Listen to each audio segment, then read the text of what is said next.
mbokk yi ñu ngi leen di nuyu yéen ñi nga xam ne yéen a ngi suivre chaîne bi di Touba Agricole TV ñu leen di dalalaat ci seen émission bi ñuy woowee yoonu tukki balaa loolu ñuy jégalu bu baax a baax ci programme bi nga xam ne dafa posé woon donc feetu Korité bi moom moo ko waraloon mais désormais reprendre nañ ko ak suñu émission bi di yoonu tukki. comme ni ngeen ko gisee tey dañuy fas yéene wax ci réew mi ñuy wax États-Unis d'Amérique te ay réew yoo xam ne ña nga féete ci Amérique boole seen ay doole ñu tudd leen les États-Unis d'Amérique. ñu fas yéene waxtaanee ci moom ay mbir yu bare yoo xamante ne nii quand même mat naa waxtaanee bokk na ci États-Unis boobu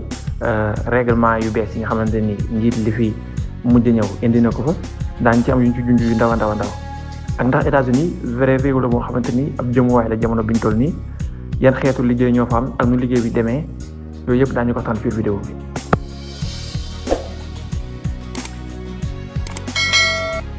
États-Unis nag nemmeeku nañ fa ay xeetu loi yoo xamante ni quand même ay loi yu xaw a bees tuuti la mooy bi ñu li ñëwee gisoon nañu bari ñoo xamante ni bari woon na ay moo immigré yoo xam ne ñu ngi woon ci réew ma mu leen di génne leen delloo ci réew yi ñu nekkoon. léegi nag xam ngeen ni njiit li jamono ji ñu toll nii moom ab nationaliste la te xam ngeen ni nationaliste moom daanaka bu ñu xasee jiite réew dañuy bëgg régler waat li nga xamante ni moom mooy wàllum immigration yi buñ dee dañoo gis ni. Vraiment problème daf ci am bu dee dañoo jàpp que ni immigré dañoo bari ci seen réew wala yu mel noonu donc souvent bu ñu ñëwaatee dañuy réglé waat lépp jëm ci wàllum immigration bi gën a réglé waat règlement yi gën koo orienté waat ak yu mel noonu. d'autant plus que nag système États-Unis bi moom ci ko wàllu immigration dafa wute ak système yu bari yi nga xam ne dañ koo tàmm di gis ci réew européens yi wala Canada ba nekkee ci wetam ak yeneen xeetu réew donc loolu moo tax mu nekkoon réew moo xamante ne nag système bu fa nekkoon. ak bi ñu ñi noonu donc système bi ñu ñi noonu tam nekkoon ko ak système bi fa waaj indi quand même mu xawoon leen a jaaxal trop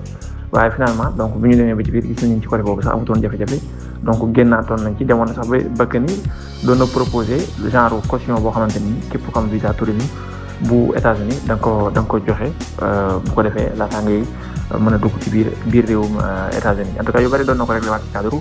immigration bi mais xëy na sax liggéeyam boobu des na jamono ji dafa nekk ci yeneen mbir moo tax waaye mel na ne yéen ñu ci am dëgg-dëgg sax pareegul. donc États-Unis aussi réew la moo xamante ni ñun ñëpp xam nañ ni réew mu développé la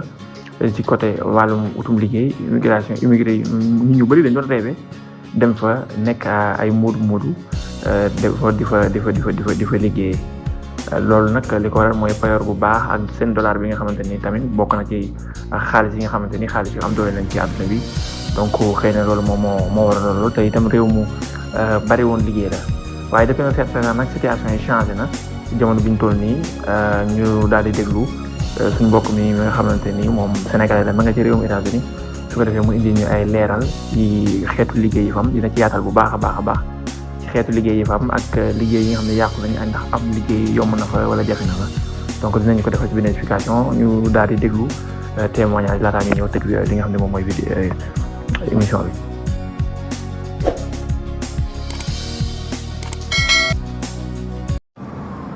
salaamaaleykum sama gars yi maa ngi leen di nuyu bu baax di leen ziar di am mbégte lool di participer ci émission bi nga xam ne moom la ñuy wax yoonu tukki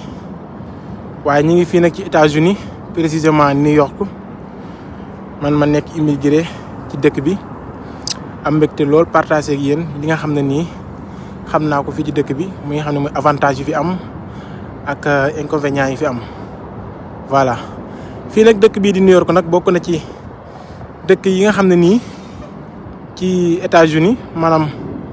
bokk na ci yi nga xam ne moo gën a kii ci immigré bu bees parce que avantage yi fi nekk bari na parce que communauté immigré yi fi nekk bari nañ lool voilà guinéens yi maliens yi ivoiriens yi burkinabé yi surtout sénégalais yi aussi bari nañ fi lool waaw bépp sénégalais boo xam ne nii da nga fi nekk fii ci biir New York yaakaar naa pour nga chômer fi lu jafe lay doon waaw en fait nag fii nag moom ça dépend quoi bu fekkee ne ñëw nga fi nekk fi immigré te sa anglais baaxul liggéey bi fi gën a facile nga am ko fi muy délivrer mooy mu nga xam ne moom la ñuy wax cak-cak Sénégal nga xam ne da ngay yóbbu ay lekk wala nga yóbbu ay ndugg baa nga yóbbu ay colis parce que façon délivrer dañoo bari quoi dafa bari ay façon mais délivrer boobu ngay seen nag bokk na ci liggéey bi nga xam ne nii bu fi gën a mën a gaaw a maye xaalis ci dëkk bi loolu moom am naa ci expérience parce que man moom laay def te xam naa si nit ñu koy def voilà. te en plus dafa nekk lu accessible si ñëpp vu que boo amugul sa social ak sa working permit mënoo ko amal sa bopp, mais am na si ñoo xam ne comme que dañuy am seen social ak seen working permit duñ liggéey ci delivery bi. buñ gisee koo xamante ni seen mbokk sénégalais la wala seen mbokk immigré bu amul liggéey ñoom mën nañ la ko louer nga xam ne semaine $100 nga leen di fay wala $150 nga leen di fay ci semaine bi. bu ko defee ñoom bu semaine bi wàccee seen xaalis ñu yónnee la sa xaalis jël seen $150. donc yaakaar naa fii moom liggéey fi doon lu di jafe toog fi xoole moom yow la neex. mais benn problème nag laa xam ne am na fi mooy maanaam comme liggéey genre ci warehouse yi comme ngay liggéey ci entreprise yi moo fi yombul quoi parce que fii dëkk bi genre liggéey yooyu bariwu fi. voilà yooyu moom boo ko bëggee ci état yi ngay dem mooy yeneen dëkk yi nga xam ne nii moo gën a isolé nga xam ne amul ay comme genre vie bu mel nii nga xam ne bariwu fa lool quoi. xam nga bu dee usines yi pollution bi day bari yaa ma gën a xam moo tax bariwul fii ci dëkk bi. voilà man daal képp koo xam ne daal am nga moyen ak possibilité ñëw fii pour liggéey fi man maa ngi lay conseiller nga ñëw fii wax dëgg yàlla am maa ngi lay conseiller bu baax nga ñëw fii nga liggéey fii parce que wax fa dëgg yàlla am gars yi ñu ngi fi dàq seen teranga. waaw restaurant yi aussi tamit bari nañ fi mën nga fi liggéey restaurant mën nga liggéey genre nga nekk fi di raxas wala nga nekk comme serveur voilà mën nga liggéey aussi gardiennage aussi tamit possible na fi te gardiennage pour nga am licence pour nga def gardiennage lu yomb la. waaw am entreprise yoo xam ne boo demee da nga leen di fay ñu defal la formation defal la lépp nga yónnee la sa carte te en plus aussi taxi aussi mën na fi ne. waaw taxi bi aussi jafe fi comme taxi son yi ngay seen nii nekkul lu jafe il suffit que nga am sa permis soo amee sa permis da nga dem defi test TLC boo defee test TLC après ñu délivrer ko boo ko amee nag après ci ngay doog mën a def taxi mais boo amee permis rek taxul nga mën a def taxi il faut nga am TLC boo amee TLC nga ubbi sa compte Uber wala Lyft tàmbalee liggéey sa bopp bu la neexee mën nga dem si entreprise yi nga xam dañuy am kii dañuy yor oto di ko joxe comme oto zone noire yi ngay seen nii soo demee jox leen sa permis TLC léegi ñoom mën nañ laa jox oto ngay liggéey di leen fay oto bi nag yaa koy moom mën nga am koo ko bokkal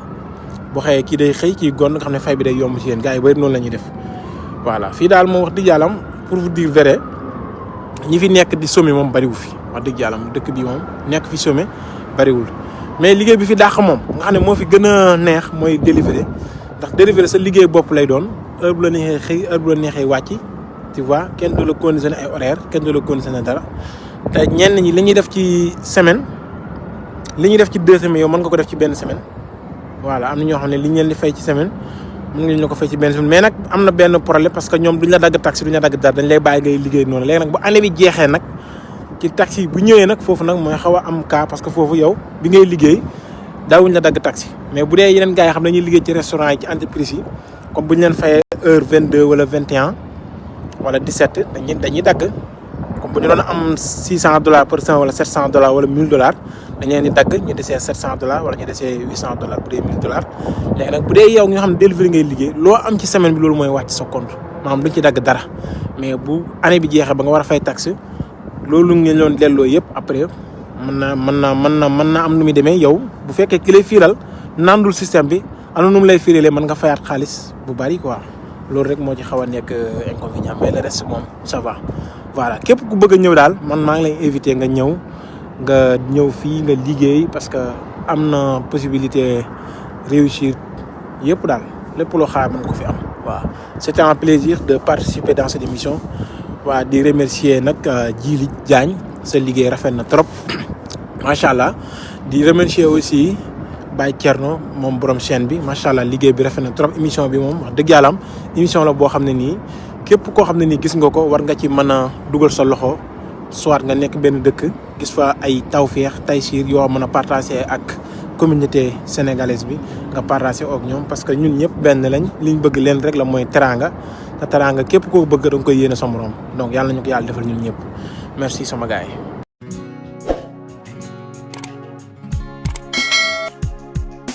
voilà ñoo ko déggandoo yaakaar naa que ni moom sax def na émission bi lépp ci war a leer yaatal na ko leeral ko ba mu leer naññ kon ndax am na lu ñu fi junjoon mooy ndax États-Unis jëmukaay la jamono ci yaakaar naa bu ngeen déggee li waaj a expliqué